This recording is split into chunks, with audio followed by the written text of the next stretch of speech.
परंपराचार्य श्री अक्षर सौभाग्य सागर जी गुरुदेव के, परम पूजनीय समता साधक स्थित संत मम दीक्षा गुरुदेव श्री सुरत्न सागराचार्य गुरुदेव की, द्वादशांग माँ चिनवाड़ी माता की। बंधुओं, भजन की कुछ पंक्तियों के माध्यम से अपनी बात को प्रारंभ करेंगे। सज धज कर जिस दिन मौत की सहजादी आएगी, ना सोना काम आएगा ना चांदी आएगी। सज धज कर जिस दिन मौत की सहजादी आएगी, ना सोना काम आएगा ना चांदी आएगी।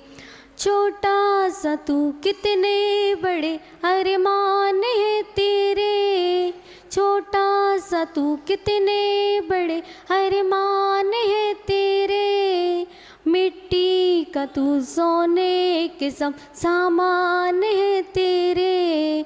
मिट्टी की काया जिस दिन मिट्टी में समाएगी, ना सोना काम आएगा ना चांदी आएगी। बहुत बड़े बड़े अरमानों को लेकर के हम जीवन जी रहे हैं, परंतु जिंदगी कैसी जी रहे हैं? लक्ष्य से विहीन जिंदगी जी रहे हैं। प्रत्येक दिन पूज्य आचार्य गुरुदेव आप सभी लोगों को धर्म उपदेश के माध्यम से बताते हैं कि जीवन में सही जीवन जीने का आनंद तो तभी प्राप्त होगा जब आपकी ज़िंदगी में कोई ना कोई लक्ष्य अवश्य होगा।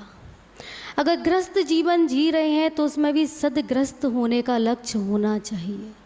और अगर श्रमण बनने का जीवन जीना चाहते हैं, उस मार्ग पे चलने की भावना है, अंतस में वैराग्य का भाव उमड़ रहा है, तो उसका भी लक्ष्य मजबूत होना चाहिए।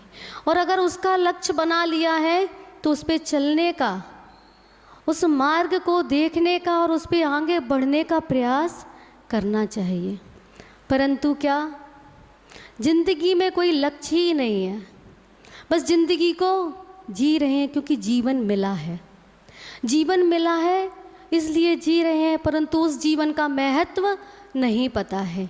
और पक्की बात है कि अगर आपको उस जीवन का महत्व पता चल जाए तो आप सच में अपना सदग्रस्त और अंतस का जो वैराग्य है उसको प्रकट करने का भाव अवश्य लेकर के आएंगे। परंतु क्या होता है, इसकी सुनी तो इधर चल दिए, उसकी सुनी तो उधर चल दिए, पर मंजिल का कोई पता नहीं है कि मंजिल हमारी क्या है। बस परिवारी जन कुटुंब जनों के बीच में रह कर के उसी दौड़ धुन में लगे हुए हैं कि जो कुछ है यही है।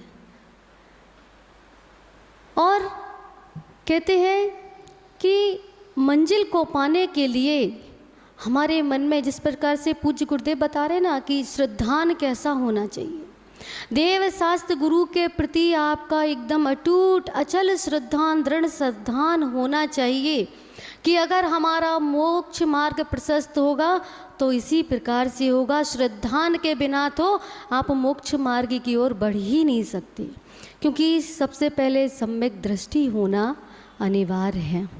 कल जब पूज्य गुरुदेव के साथ में पड़गहान करके आहारचर्या के लिए गए तो आहार चल रहा था, और जिस महानुभाव के घर में, और वो महानुभाव भी आ गए हैं जिनके घर में कल पूज्याचार्य गुरुदेव सुरत्न सागर जी गुरुदेव की आहारचर्या हुई, ऐसे वो पुण्यशाली जी परिवार, उनके घर में जब आहार चल रहा था तो बाहर एक आवाज़ आ रही थी।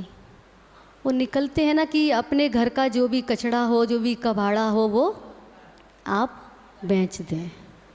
तो वो आवाज़ आ रही थी। अब वो कर्ण इंद्रिय का विषय, तो वही कर्ण इंद्रिय अपना काम कर रही है, तो आहार लेते लेते वो उपयोग वहाँ उसकी आवाज़ पर पहुँच गया। तो वो सुन रही थी मैं कि ये व्यक्ति बोल रहा है कि अपने घर के जो भी कबाड़ा है वो आप सेल कर दीजिए, हमें दे दीजिए। तो एक चिंतन आया, आखिर में जो कबाड़ बनी हुई वस्तु है वो है क्या, जो कबाड़े के रूप में परिवर्तित हो गई, जो हमारे यूजलेस हो गई, वो वस्तु है क्या? वो वस्तु आखिर में उसको सबसे पहले हमने यूज किया ना, हमारे प्रयोग में थी और हमारी प्रिय वस्तु भी होगी उसमें, जो हम देते हैं, घर से निकालते हैं, साल 2 साल 6 साल या जो भी आपका उसकी मर्यादा उस वस्तु की रहती होगी। उसके बाद में जब हम उस वस्तु को निकालते हैं वो हमारे लिए डिस्ट्रॉयड हो जाती है, उसका महत्व नहीं रहता, उसको उपयोग नहीं रहता, तो हम उसको निकाल देते हैं। परंतु वो वस्तु थी क्या? वो वस्तु हमारे सबसे पहले हमारी पसंदीदा थी। हम उसको बड़े ही जितने दाम की थी उतने दाम में लेकर के आए। और कभी कभी तो ऐसा होता है कि आप लोग मार्केट में जाते हैं और कोई वस्तु आपको पसंद आ जाए, उसके फिर जितने भी दाम होते हैं, जो भी वो बोलता है शॉपकीपर, तो आप वो देने के लिए तुरंत तैयार हो जाते, इतनी पसंद आती है वो वस्तु। फिर उसके लिए ये नहीं सोचते हैं कि इसकी पैसे ज़्यादा हैं, इसका मूल्य ज़्यादा है या क्या है, बिल्कुल संकोच नहीं करते और इतने प्रेम से, इतने खुशी के साथ उस वस्तु का संचय करते हैं, उसको लेकर के आते हैं। और जब लेकर के आते हैं तो पूरा परिवार भी खुश होता है कि नहीं होता है? पूरा परिवार भी खुश होता है, उसका उपयोग करते हैं और बाद में कुछ समय बाद वही आपके लिए कबाड़े के रूप में परिवर्तित हो जाती। तो क्यों? क्योंकि उसका जितना समय था उतना समय उसने आपको दे दिया, जब वो खराब होने लगी तो वो कबाड़े के रूप में। इसी प्रकार से हमारा शरीर, जो आत्मा इस पर्याय में विद्वान है, इस शरीर में विद्वान है, वो तब तक रहती है जब इस शरीर की, इस पर्याय की आयु का काल रहता है। और जैसे इस पर्याय की आयु का काल जो क्षीण होता है, ये शरीर जर्जर होने लगता है और जब इसमें से वह जीव तत्व, वह आत्मा निकल जाती है, तो इस शरीर को कहाँ रख दिया जाता है? घर से बाहर रख दिया जाता। एक क्षण भी घर के अंदर नहीं रखा जाता है, तुरंत इस शरीर को बाहर निकाल के रख दिया जाता है और नाम से बिना नाम का हो जाता है कि मिट्टी के नाम के रूप में परिवर्तित हो जाता है। बॉडी लोग इसको कहने लगते हैं और फिर क्या होता है? जल्दी से निकालने का भाव बनता है कि जितनी जल्दी हो जाए तो इसका संस्कार करके अपने वापस पुनः जो जिंदगी, जीवन जीने की कला है, जो जीवन जीने की आपकी क्रिया है, जो कार्य है, उसको आप फिर पुनः उसमें लग जाते हैं। तो ऐसा चिंतन वो आहर लेते लेते आ गया कि ये शरीर भी एक दिन कबाड़े की तरह जर्जर होना है, खराब होना है। उस वस्तु को तो हम सही कराने का प्रयास भी कर लेते हैं और कुछ समय सही हो जाती है, परंतु ज़्यादा दिन नहीं चलती है। ऐसे ही इस शरीर में जब रोग आदि उत्पन्न हो जाते हैं तो हम औषधि के माध्यम से, दवाई के माध्यम से, डॉक्टरों के पास जा कर के इसको ठीक, इसकी रिपेयरिंग कराने का काम करते हैं कि नहीं करते हैं? और कभी कभी तो रिपेयरिंग हो जाती है, वापस आ जाते हैं, और कभी कभी तो वेंटिलेटर पे पहुंचा दिया जाता है और उस पर भी डॉक्टर अपना स्वार्थ देख करके रखे रहते हैं कई दिन तक, मशीन के माध्यम से, दवाइयों के माध्यम से, और बाद में क्या कह देते हैं कि भैया ये तो आयु इनकी लास्ट में समय नहीं, या फिर बिल्कुल बोल देते हैं कि बस मृत्यु को प्राप्त हो गया। परंतु जब तक उसमें प्राण होते हैं तब तक वो आशा आपकी बंधी रहती है। तो इस शरीर के जर्जर होने का, जीर्ण शीर्ण होने का इंतज़ार नहीं करना है। उससे पहले क्या करना है? उससे पहले हमको समझना है और समझ करके संभलना है, और संभल जाएंगे तो निश्चित बात है कि आप अपने जीवन का कल्याण अवश्य करेंगे। पता नहीं कितने भवों से, कितनी पर्यायों में परिभ्रमण किया, 84 लाख योनियां बताई गई हैं, उनमें से पता नहीं कितनी कितनी पर्यायों में भ्रमण किया होगा। संघ में प्रतिदिन 3 से 4 पूज्य गुरुदेव के श्री मुख से हम लोगों को वो वर्तमान युग का उत्तर पुराण का ग्रंथ का श्रवण करने का सौभाग्य प्राप्त होता है। तो जब उसको सुनते हैं कि उनके पूर्व भवों की गाथा बताई जाती है कि एक मुनि की निंदा करने पर, एक मुनिराज को विष आदि देने पर कितने कितनी पर्यायों में परिभ्रमण करना पड़ा और कितनी निकृष्ट पर्यायों में जन्म लेना पड़ा, बार बार नरक का परिभ्रमण करना पड़ा, एक इंद्रिय से लेके 5 इंद्रिय तक के संगी असंगी जीवों में परिभ्रमण करना पड़ा। किसके फलस्वरूप? एक मुनिराज की निंदा करने से। और फिर भी हम लोग, अब बात तो वही है ना जो गुरुदेव रोज कहते हैं कि प्रतिमान योग पढ़ना नहीं है, आत्मा की बात जानना है। तो फिर आपको कैसे पता चलेगा कि हमारे द्वारा गलती से भी, अगर अनजाने में भी कोई ऐसी गलती हो जाती है, ऐसा कृत्य हो जाता है, परंतु कर्म तो आपका बंध गया, बाद में आप उसका प्रायश्चित जो भी करके आलोचना करेंगे तो वो कुछ कम हो सकता है, परंतु खत्म नहीं हो सकता है। तो बंधुओं, आपसे यही कहना है कि रसस्वादन करो वह द्वादशांग माँ जिनवाणी का, परंतु पहले मीठा खा करके मत करो। अगर मीठा खा करके करोगे तो कितना भी अच्छा आपको मिष्ठान दिया जाए या कितना भी अच्छा आपको दूध दिया जाए पीने के लिए, तो वो आपको मीठा नहीं लगेगा, वो आपको आपके जीवन में मंगलकारी नहीं बनेगा। अपनी कषायों को निकाल करके बाहर गुरु चरणों में आ जाना, तो आपके कर्मों का क्षय अवश्य होगा। आचार्य भगवंत कहते हैं कि चक्रवर्ती के बारे में आता है, समय हाँ सगर चक्रवर्ती के बारे में आता है कि वो मुनिराज बन गए थे और मुनिराज बनने के बाद में उनके शरीर में कुष्ठ रोग हो गया था। कर्म के उदय से, कर्म के फल से कुष्ठ रोग हो गया था, परंतु वो इतने समता के धारी थे, इतने धैर्य के धारी थे कि देवों में भी उनके उस धैर्य की चर्चा हो गई, देवगणों में, स्वर्ग में चर्चा चल गई।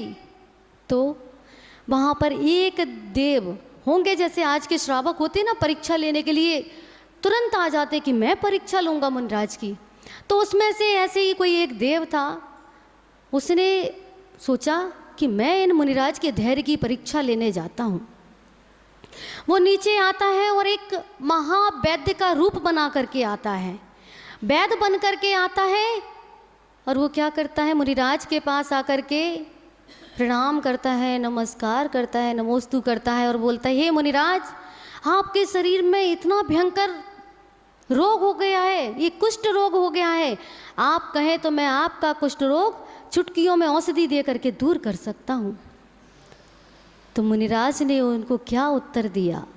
मुनिराज ने कहा कि अगर तेरे पास में भव रोग को दूर करने की औषधि हो तो मुझे बता दे, ये कुष्ठ रोग तो मैं अपने द्वारा ही इसको शांत कर सकता हूँ, अपनी साधना के बल से, अपनी तपस्या के बल से इसका क्षय कर सकता हूँ, परंतु नहीं, ये कुष्ठ रोग जो हुआ है तो इसकी जो काल अवधि है सादा कर्म की, ये सादा वेदनीय कर्म की, तो ये स्वयं अपने आप ही क्षय को प्राप्त हो जाएगा, मुझे इसको क्षय करने की आवश्यकता नहीं है। अगर तुम्हारे पास में वो भव रोग को, जन्म मरण के रोग को दूर करने की औषधि है तो मुझे बता दे। परंतु वह देव अपने सही रूप में आ जाता है और उन महामुनिराज के चरणों में बार बार नमस्कार करता है और अहो जय जयकार करके उन मुनिराज की अपने देवलोक में चला जाता है। तो ऐसा श्रद्धान भी आपको करना चाहिए, परीक्षा नहीं प्रतीक्षा करनी चाहिए, परंतु आप लोग मात्र परीक्षा करने के लिए अग्रसर रहते हो, प्रतीक्षा तो आपको आवश्यकता ही नहीं है। तो मात्र इतना सा आपको कहना चाहते हैं कि बंधुओं, अगर हर कोई ये सोचे कि ये संत ये हैं और वो संत वो हैं, तो महावीर की मुद्रा को कौन पहचानेगा? आदिनाथ से लेकर के 24 तीर्थंकर की मुद्रा, जो वीतरागी मुद्रा रही, उस मुद्रा में भी भेद डाल देंगे आप लोग। अच्छा हुआ आप लोग उस चतुर्थ काल में नहीं थे, अगर आप लोग उस चतुर्थ काल में भी होते तो आदिनाथ से लेकर के महावीर तक जो तीर्थंकर हुए, जो अरहंत आदि परमात्मा हुए, उनमें भी आपकी भेद दृष्टि बनी रहती है आपकी।